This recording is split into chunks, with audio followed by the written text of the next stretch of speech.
Online പണം തട്ടിപ്പ് വീണ്ടും വ്യാപകമാകുന്നു. കോഴിക്കോട് 3 പേരിൽ നിന്നായി 2 ലക്ഷത്തോളം രൂപയാണ് തട്ടിയെടുത്തത്. പല രീതിയിലാണ് തട്ടിപ്പു സംഘങ്ങൾ പ്രവർത്തിക്കുന്നത്. കോഴിക്കോട് അരീക്കാട് സ്വദേശിയും LIC New India portal office ഏജന്റുമായ KP മൊയ്തീൻകുട്ടിക്ക് 1,01,000 രൂപയാണ് നഷ്ടമായത്. ബാങ്കിൽ നിന്ന് വിളിക്കുകയാണെന്ന് വിശ്വസിപ്പിച്ചാണ് തട്ടിപ്പുകാർ വിവരം ചോർത്തിയത്. ഞാൻ കണക്ട് ചെയ്യുന്നത് ഇങ്ങനെ നിങ്ങളുടെ അക്കൗണ്ട് ഫ്രീസ് ചെയ്തെന്ന് പറഞ്ഞിട്ട് കനറ ബാങ്ക് കസ്റ്റമർ കെയർന്ന്. അപ്പോൾ ഞാൻ വിളിച്ചു ചോദിച്ചപ്പോൾ നിങ്ങളുടെ അക്കൗണ്ട് ഫ്രീസ് ചെയ്തിട്ടുണ്ട്, KYC സബ്മിഷനാണ് എന്ന് പറഞ്ഞിട്ട്. അപ്പോൾ ഞങ്ങളിത് ഇടയ്ക്ക് പോയി ചെയ്തു തരാം, നിങ്ങളെ ആധാർ കാർഡ് നമ്പർ പറയും. അങ്ങനെ ആധാർ കാർഡും അക്കൗണ്ട് നമ്പറും പിന്നെ അതിലൊരു OTP വന്നു, അത് പറഞ്ഞു കൊടുത്തു. സംഭവിച്ചു. ബാങ്കിൽ നിന്നായിരുന്നില്ല. പിന്നെ ഞാൻ ജസ്റ്റ് തിരിച്ചു വിളിച്ചു. അപ്പം തന്നെ ഞാൻ നോക്കിയപ്പോൾ ജിയോ മണിയിലേക്ക് 1,06,000 പോയി. ഫ്രാൻസിസ് റോഡ് സ്വദേശിയും മിഠായി തെരുവിലെ വ്യാപാരിയുമായ നിസാറിന് നഷ്ടമായത് 85,000 രൂപ. മകൻ മുഹമ്മദ് നബ്ഹാന്റെ അക്കൗണ്ടിലേക്ക് 3,000 രൂപ ഗൂഗിൾ പേ വഴി അയച്ചു. ഇതിനു പിന്നാലെ നിസാറിന്റെയും മകന്റെയും അക്കൗണ്ടുകളിൽ നിന്ന് ഘട്ടം ഘട്ടമായി പണം നഷ്ടമാകുകയായിരുന്നു.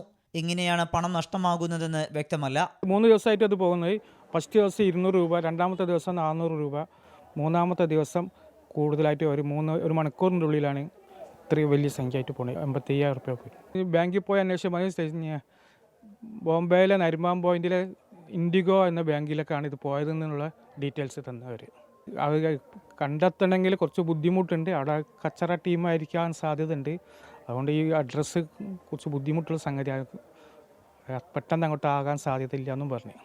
മിഠായി തെരുവിലെ ചുമട്ടുതൊഴിലാളി മുഹമ്മദ് നാസറിന് 33,000 രൂപയാണ് ഓൺലൈൻ തട്ടിപ്പിലൂടെ നഷ്ടമായത്.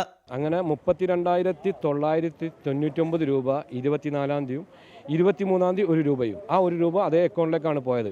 അപ്പോൾ ഫസ്റ്റിലെ ആ മെസ്സേജ് എനിക്ക് വന്നിട്ടുണ്ടെങ്കിൽ ഈ പൈസ പോകുമായിരുന്നില്ല. അത് ബാങ്കിൻ്റെ കൊള്ളരുതായ്മയാണ്. പൈസ ബാങ്കിൽ പോയി അന്വേഷിച്ചപ്പോൾ UPI വഴിയാണ് പോയതെന്ന് പറഞ്ഞത്. അവർ ചോദിക്കുന്നത് നിങ്ങൾ ഏതെങ്കിലും OTP ഷെയർ ചെയ്തിക്കണോ എന്ന് ചോദിച്ചു. ഞാൻ ഒരിക്കലും OTP ഷെയർ ചെയ്തില്ല. സൈബർ സെല്ലിലും പോലീസ് സ്റ്റേഷനുകളിലും പരാതി നൽകിയിട്ടുണ്ടെങ്കിലും നടപടിയൊന്നും ഉണ്ടായിട്ടില്ല. ബാങ്കിലെത്തി അക്കൗണ്ട് ലോക്ക് ചെയ്ത് സുരക്ഷ ഉറപ്പാക്കണമെന്നാണ് ബാങ്ക് അധികൃതർ നിർദ്ദേശിക്കുന്നത്. 24 കോഴിക്കോട്. അക്കൗണ്ടുകളൊക്കെ അരക്കിട്ട് ഉറപ്പിക്കണം.